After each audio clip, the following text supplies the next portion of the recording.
Mateo capítulo 6, verso 5 al 15, leemos estos versículos y vamos a meditar en la segunda parte del sermón. Señor, enséñanos a orar. Recuérdense que todavía estamos en la introducción a esta serie de sermones, así es de que la próxima semana vamos a hablar acerca del Padre como nuestro Padre Celestial. Leemos el verso 5 al 15 del capítulo 6 de Mateo y dice: Cuando ores, no seas como los hipócritas, porque ellos aman el orar de pie en las sinagogas y en las esquinas de las calles para ser visto por los hombres. De cierto os digo que ya tienen su recompensa. Pero tú, cuando ores, entra en tu cuarto, cerrada la puerta, y ora a tu Padre que está en secreto, y tu Padre que ve en lo secreto te recompensará en público. Y al orar, no uséis vanas repeticiones como los gentiles, que piensan que por su palabrería serán oídos. No os hagáis pues semejantes a ellos, porque vuestro Padre sabe de qué cosas tenéis necesidad antes que vosotros le pidáis. Vosotros pues oraréis así: Padre nuestro que estás en los cielos, santificado sea tu nombre.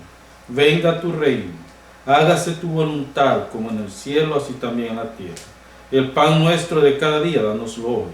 Perdónanos nuestras deudas, como también nosotros perdonamos a nuestros deudores. No nos metas en tentación, sino líbranos del mal.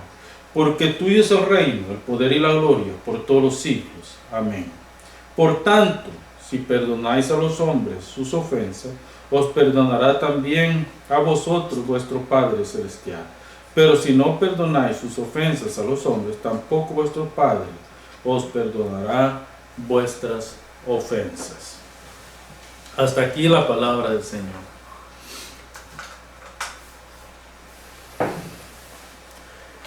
En estos versículos que hemos leído hay una gran riqueza literaria y una gran enseñanza acerca de la manera, la forma como nosotros como creyentes debemos ir a Dios. La oración de Jesús, hermanos, la oración de Jesús está dirigida en 4 direcciones importantes en la conexión criatura-creador. Por eso es que yo también le he denominado la oración tetradimensional de Jesús. La oración tetradimensional de Jesús. Este es otro nombre que le he dado, porque me llama mucho la atención el ver que hay 4 cosas importantes en esta oración. Y hay 2 divisiones importantes de las cuales vamos a estar hablando. Y 6 preguntas. Cada una de las divisiones tiene 3 preguntas. Y estas están dirigidas, una a Dios y otra hacia el ser humano.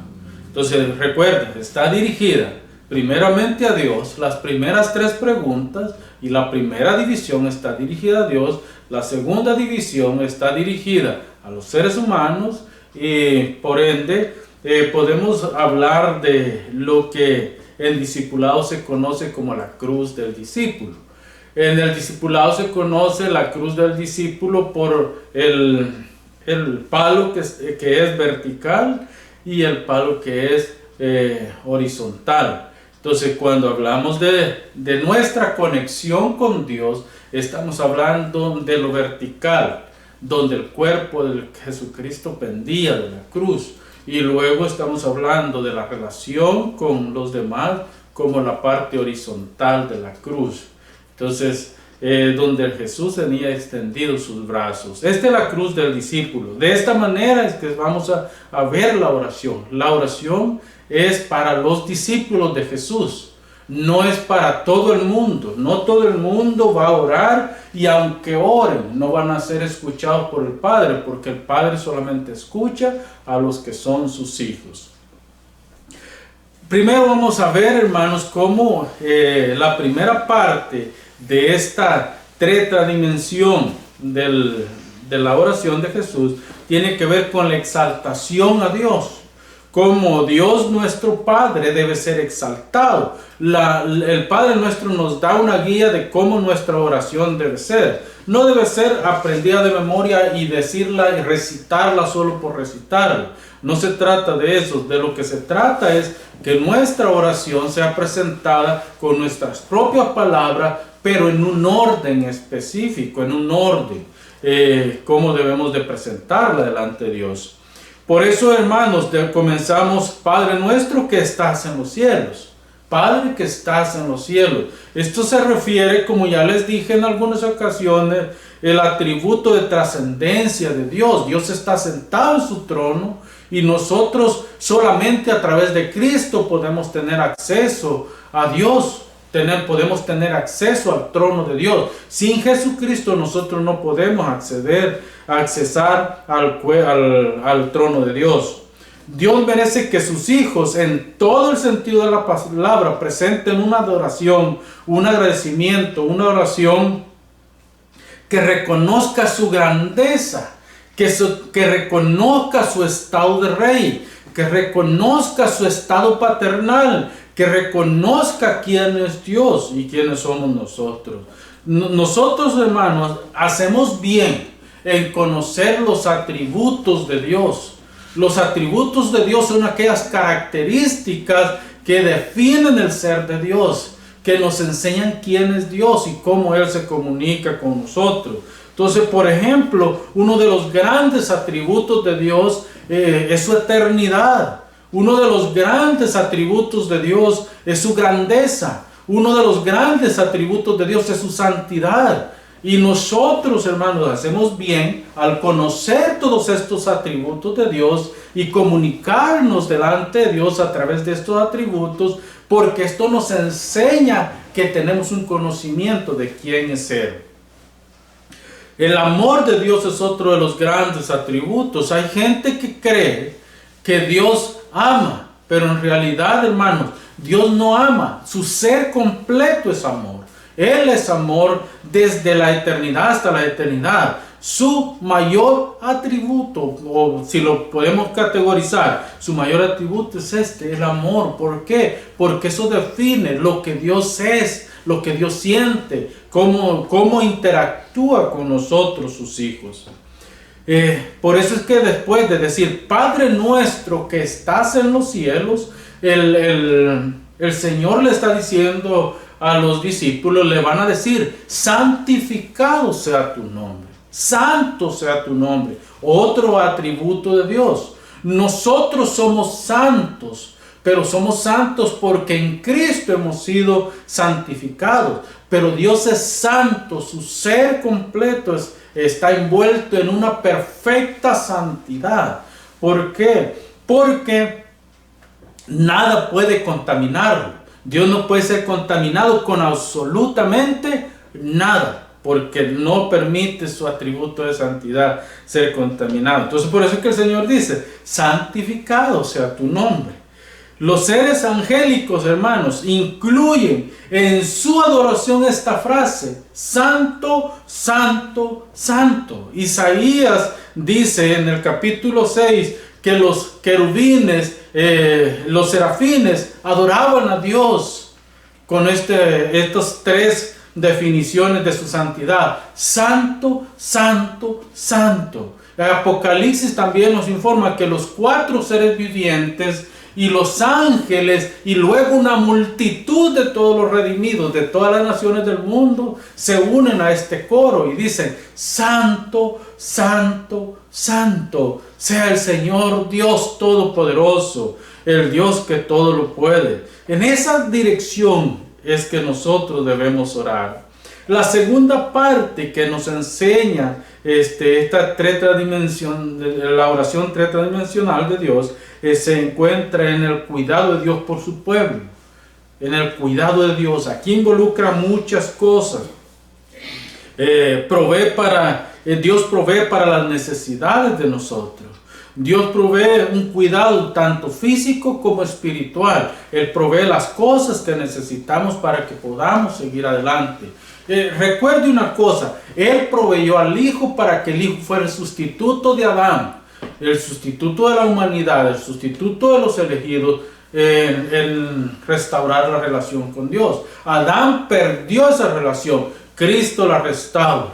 ¿Y quién lo proveyó? Fue el Padre el que proveyó al Hijo para que fuera nuestro garante, para que fuera nuestro sustituto. Pero también tenemos que Él también proveyó, ya ahora junto con el Hijo, después de que el Hijo está sentado en el trono de Dios, el Padre y el Hijo proveen al Espíritu Santo, para que el Espíritu Santo esté con la iglesia todos los días hasta el fin del mundo, para que el Espíritu Santo fortalezca a la iglesia, para que el Espíritu Santo instruya a la iglesia y para que el Espíritu Santo desarrolle un ministerio progresivo a través de la iglesia.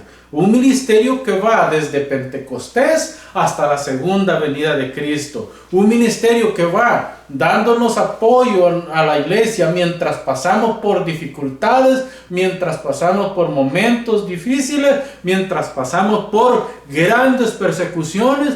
Quien nos consuela, quien nos anima, quien nos sostiene y quien nos ayuda incluso a entregar nuestra vida con amor a Cristo es el Espíritu Santo.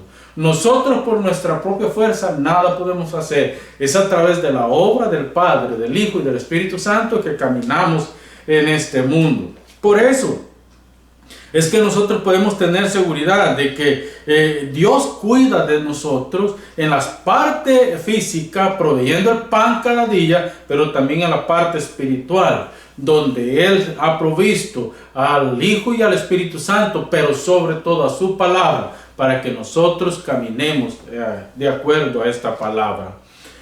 Hermanos, pero también cuando Él dice, vénganos tu reino, en la oración está diciendo, vénganos tu reino, también está diciendo prácticamente que Dios está con nosotros en todo momento, en todo lugar. Este es otro atributo de Dios que se conoce como omnipresencia. Dios no es que se parte en pedacitos y está un pedacito aquí, otro pedacito por allá. No, Dios está presente acá en este lugar, aquí en este lugar. Está presente en persona, completamente, como está presente en Centroamérica, como está presente en Europa, como está presente en Asia, como está presente en todo el universo. Dios está presente porque por medio de su atributo de omnipresencia, que también tiene que ver con la inmanencia de Dios. Un atributo que define la omnipresencia de Dios. Y no solamente la omnipresencia de Dios, sino también el gobierno de Dios. Dios gobierna todo lo que vemos, todo lo que existe. Ni una sola partícula del universo se sale de la órbita en la que Dios lo ha colocado. Ninguna parte del cuerpo humano trabaja fuera del orden que Dios estableció para que trabajara. Ninguna cosa trabaja fuera del orden que Dios estableció para que trabajara. ¿Por qué? Porque ese es el orden que Dios le puso. Y si una de estas cosas se sale de su orden, hay un cataclisma. Y Dios no va a permitir que eso pase. Porque Él quiere que todas las cosas obren para bien de sus hijos, para bien de sus elegidos, para bien de su pueblo. Por eso es que Él dice, hágase tu voluntad. El Señor está diciendo, hágase tu voluntad. Como Padre, nosotros como hijos y Él como Padre, nosotros debemos de hacer la voluntad del Padre, que tiene más sabiduría, que conoce, que nos enseña, que nos instruye para caminar en la vida. Como hijos, nosotros debemos depender de Dios y hacer la voluntad de Dios, que la voluntad que Dios quiere que nosotros hagamos. Hermanos, fíjese bien, la voluntad de Dios es perfecta, la voluntad de Dios es soberana, la voluntad de Dios es suficiente, la voluntad de Dios es firme y por último la voluntad de Dios es eterna. Entonces Él quiere que nosotros obremos, trabajemos, caminemos de acuerdo a la voluntad que Él ha establecido para nosotros, para que nosotros nos conduzcamos.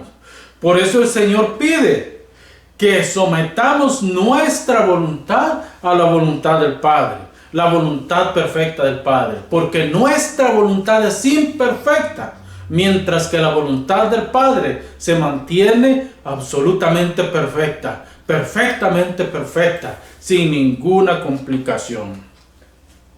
Hermanos, así que la voluntad debe ser llevada a cabo en la tierra y en el cielo.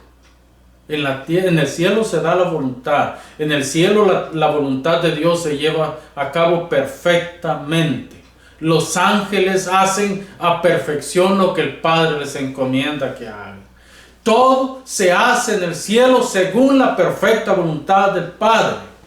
Y es de esta misma manera que Dios nos pide a nosotros como hijos que hagamos su voluntad, que caminemos en su voluntad, que nos comuniquemos en su voluntad. Por eso es que podemos pasar a la otra parte, que es parte del cuidado de Dios. Dios, danos hoy nuestro pan. Dios provee para nuestras necesidades. Así como el cuerpo, hermano, necesita del cuidado del físico, también el espíritu necesita que le fortalezcamos en la fe, que le fortalezcamos en el amor de Dios, que lo fortalezcamos en la esperanza vívida de que Dios cuida de sus hijos. Hermanos, una de las cosas que la iglesia ha perdido y ha dejado a un lado es exclamar. Deberíamos de exclamar esta frase: Dios, establece tu palabra en mí. Dios, establece tu voluntad. La palabra de Dios es la voluntad escrita de Dios para la iglesia.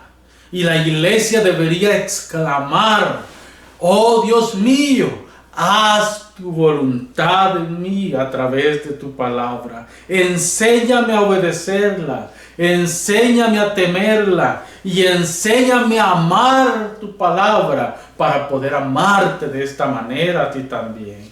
Esta debe ser la exclamación que nosotros hacemos delante de Dios. Tercero, pedir la protección divina. No permitas que caigamos en tentación. No nos permitas caer en tentación. Esta debería ser nuestra exclamación delante de Dios. No nos permitas caer en tentación. Como seres finitos e incapaces de salvarnos a nosotros mismos, nosotros debemos de pedir esa protección de Dios. Nosotros deberíamos de exclamar delante de Dios: ayúdanos a permanecer en tu verdad y que tu verdad permanezca en nosotros. Que caminemos de acuerdo a los estándares del reino. Ayúdanos, Señor. Nosotros conocemos esto, ya que vivimos en un mundo, hermano, en un mundo caído, en un mundo lleno de imperfecciones, en un mundo lleno de vanagloria, en un mundo lleno de perversidad. Nosotros sabemos, deberíamos saber bien lo que implica caminar en los caminos de Dios, lo que implica esto. Hermanos, Jesús, los discípulos le dicen: Señor, enséñanos a orar y perdónanos nuestros pecados. Perdónanos para que nosotros podamos perdonar a aquellos que nos ofenden. ¿Se recuerdan la parábola de aquel juez justo que le perdonó a una persona una gran cantidad? De hecho, según esta parábola, este señor estaba tan endeudado con su señor que no podía ni aún en esta vida, ni aunque Dios le diera 3 vidas más, poder pagarle a este señor. Era una deuda grande la que tenía. Pero dice que el juez, el señor, cuando vio la deuda que era exorbitante, que pasaba los límites, que pasaba todas las posibilidades de pago, dice que este señor le perdonó la deuda. Le dijo: vete a tu casa en paz, no me debes nada. Pero ojo, que aquí es donde entra en juego la práctica que el Señor da en esa parábola. Después dice que fue a sus deudores. Él tenía también deudores. Fue a sus deudores y que él insistía a tal modo que los amenazaba con cárcel si no le pagaban. Mire lo injusto que somos los seres humanos. El Señor que le debía, que no podía pagarle, nunca podía pagarle, le perdonó toda su deuda y él no fue capaz de perdonar a su prójimo. Él no fue capaz de hacer eso. Por esto es que lo vuelve a llamar el juez y le dice: eres un injusto. Yo te perdoné una deuda que jamás podías pagar y tú no fuiste capaz de perdonar a tu prójimo. Por eso es que el Padre Nuestro dice: mire, perdónanos nuestros pecados. ¿Cómo nosotros nos condiciona? Así como Dios perdona nuestros pecados, nosotros estamos condicionados a perdonar los pecados de los demás. Más adelante, cuando lleguemos a ese punto, vamos a ver más a fondo esta parte. Hermanos, no es cosa fácil. No permitas más que entremos en tentación. No permitas que caiga en tentación. Líbranos del mal. Aparta el mal de nosotros. Y recuérdense que vivimos en un mundo caído y el mal es algo que está todos los días alrededor de nosotros. Y el Señor dice: aprendan a orar, líbranos de mal. Este es un deber cristiano, orar de esta manera. Señor, voy a salir a la calle. Señor, voy a encaminarme hacia lugares peligrosos. Señor, voy a exponer mi vida, ya sea por causas ministeriales, ya sea por causas de necesidad, sea por lo que sea. Encomendamos nuestras vidas delante de Dios. Señor, líbranos del mal. El enemigo está alrededor de nosotros acechándonos. Líbranos de que el enemigo haga de las suyas con nosotros. En este punto de la oración, hermano, el cristiano está reconociendo su incapacidad, mas reconoce la capacidad de Dios para protegerlo. Reconoce que Dios es perfecto en su designio y que no permitirá que nada suceda sin su cuidado paternal. Dios merece que su pueblo derrame su vida delante de Él. Él cuida de su pueblo y nada ni nadie podrá pasar los límites de Dios. La exaltación de Dios es eterna. Hoy ya vimos el tercer punto, vamos a ver el cuarto punto, donde el ser humano debe aprender a dejar a Dios en el cielo, en lo alto, en su morada. Mire, por eso es que estamos hablando de una exaltación por la eternidad de Dios, por su atributo de eternidad. Dios vive de eternidad a eternidad. El Señor inicia la oración con el cuidado que deja saber a sus discípulos que Dios está sentado en su trono inamovible, pero que Él cuida de su pueblo en todas las etapas de su vida. En la última parte del Padre Nuestro, Jesús está pasando como una doxología final. El Señor les está diciendo a los discípulos: vean la eternidad de Dios. Dios es eterno. Véanlo sentado en su trono eternamente y para siempre. Vean su gloria, vean su poder. Por eso es que cuando nosotros hablamos del atributo Shaddai o El Shaddai, nosotros estamos hablando del Dios Todopoderoso, el que todo lo puede, el que todo lo hace, el que nada sale de su control. Y por último, Él cierra: amén. El amén significa, es una confirmación de que todo lo antes dicho es verdad. El amén significa todo lo que dije antes es una realidad y debe ser una realidad en vuestras vidas. Por eso, hermano, vosotros pues oraréis así. Esa es la instrucción del Señor. Recuérdense que estamos hablando de las dimensiones, ¿verdad? El Padre Nuestro tiene 2 dimensiones, como les decía antes, y 6 peticiones. La primera petición es el nombre de Dios, glorificar el nombre de Dios. Segunda petición, exclamar por el reino de Dios: vénganos tu reino. Y la tercera petición, hágase tu voluntad. Ven cómo está conectado directamente entre Dios. Dios es el que merece. La primera parte, dije ya, el Dios es el que se merece. La segunda parte, los otros 3 peticiones son: danos el pan nuestro. La segunda es: perdona nuestros pecados. Y la tercera es: ayúdanos a perdonar a los demás. Estas son las 6 peticiones. Les decía antes, una está conectada primeramente con Dios y la segunda está conectada con nosotros y el prójimo. Por eso es interesante y me llamó mucho la atención el ver esta división que se hace de estas partes. Especialmente William Hendrickson hace esta división. Adoración o oración es una demanda divina. Por eso es que nadie tiene la autoridad para demandar adoración sino Dios. Nadie. Dios tiene la autoridad. Dios quiere que nosotros nos comuniquemos con Él. Y Él dice: yo voy a tener cuidado de ustedes, pero tienen que orar. Tienen que orar. Dios pide también esa reverencia mientras oramos.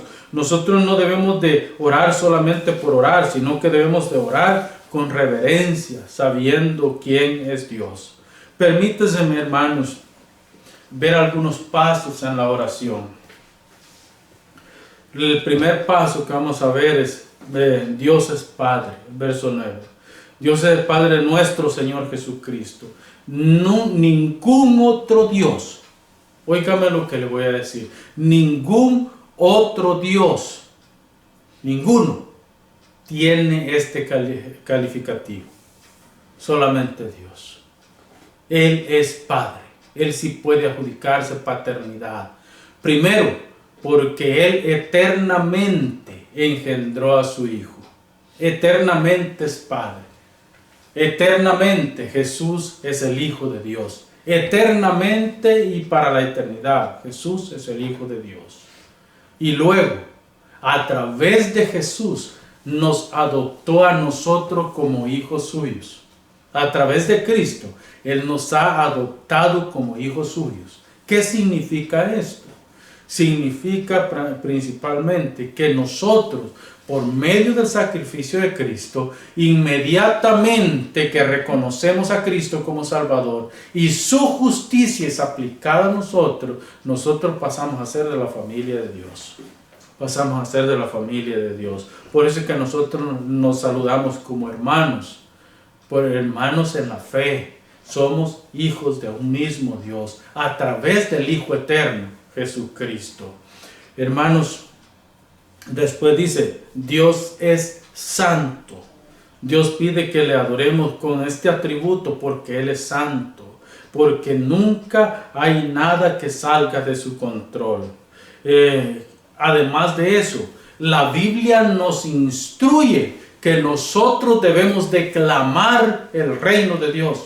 Nosotros debemos de exclamar el reino de Dios. Apocalipsis 22:20 dice: el que da testimonio de estas cosas dice: ciertamente vengo pronto, ¿verdad? O vengo en breve. Amén, dice la iglesia. Sí, Señor Jesús, ven. Esta debe ser la respuesta de la iglesia ante este asunto. Sí, Señor Jesús, ven por tu iglesia, ven por tu pueblo. Orar por la voluntad de Dios es una decisión también que nosotros deberíamos hacer. La voluntad de Dios, ya dije, es soberana y nosotros podemos orar pidiendo que Dios, mire, nosotros no podemos orar pidiendo que Dios cambie su voluntad. De hecho, es un abuso de nuestra parte. Es un abuso, es un pecado garrafal de nuestra parte pedirle a Dios que cambie su voluntad. Porque sería imponer nuestra voluntad sobre la voluntad de Dios. Sería decirle a Dios: te voy a hacer un Dios de caja, te voy a hacer un Dios de papel, te voy a hacer un Dios pequeño. Pero Dios dice: no, hágase tu voluntad, como en el cielo, así también en la tierra. Ahora, sumisión, el cuidado de Dios por sus hijos. Hermanos, Dios cuida de sus hijos en aquellas cosas básicas, pero también en aquellas cosas grandes. Dios cuida de sus hijos con el alimento, con la ropa, con la salud, con las cosas que sus hijos necesitan. Dios ejerce este cuidado con sus hijos con un amor responsable. con un amor de padre, sabiendo que las necesitamos. Pero Dios no ama con cualquier amor. De hecho, San Juan 3:16, que es un versículo que todo el mundo conoce, nos muestra el más grande amor hecho por la humanidad. Un amor incomparable, un amor perfecto, un amor que cubre inmensidad de pecado. Así es de que, hermanos, Dios nos cuida con el alimento diario, pero también nos dice que perdona nuestros pecados. Dios, enséñame a perdonar. Dios, protégeme de mis inclinaciones. Dios, ayúdame a serte fiel. Y por último, la exaltación. Dios tiene un reino eterno. Hermanos, la exaltación. Dios tiene un reino eterno. Dios reina sobre toda la creación. ¿Sabe qué? El pecado de Satanás fue este. El pecado de Satanás fue rebelarse contra Dios creyendo salirse con la suya. El pecado de Satanás fue querer usurpar la silla de Dios. Y ese fue el pecado de la primera pareja también. Así de que Satanás siempre va a venir con eso, ofreciéndonos estas cosas. Concluyo con esto, hermano. La oración tiene 4 puntos de referencia. El Padre Nuestro tiene 4 puntos de referencia. Primero, Dios es Padre. Segundo, Dios cuida de sus hijos. Tercero, Dios exige respuesta de sus hijos. Fíjese bien, Dios cuida, pero también exige respuesta de nosotros. Y la última parte es: el reino de Dios es para siempre, eternamente. Amén. Gracias, hermanos. Oramos al Señor. Padre, te damos gracias. Gracias, Señor, por tu palabra. Gracias, Señor, por este momento. Gracias, Señor, por Padre Nuestro, porque nos enseña, Señor, cuáles son las cosas que debemos seguir para poder comunicarnos contigo con veracidad, sabiendo quién eres, Señor, y lo que tú haces, Padre. Perdónanos, Señor, si en algún momento de nuestra vida, Padre, te hemos fallado al no cumplir con las demandas que tú tienes. Y enséñanos, Señor, a vivir para ti, a confiar en ti y a sentirnos parte de tu reino, Padre, porque somos parte de él. En tu nombre, Señor, hemos orado. Te pedimos, Padre, que hagas la obra que tienes que hacer en los corazones, Padre, de aquellos que no te conocen todavía. Y aquellos que te conocemos, Señor, también, Padre, perfecciónate en nosotros cada día, hasta el fin del mundo. En el nombre de tu Hijo, amado Jesús, te damos gracias, Padre. Amén, Señor, y amén. La alabanza 400.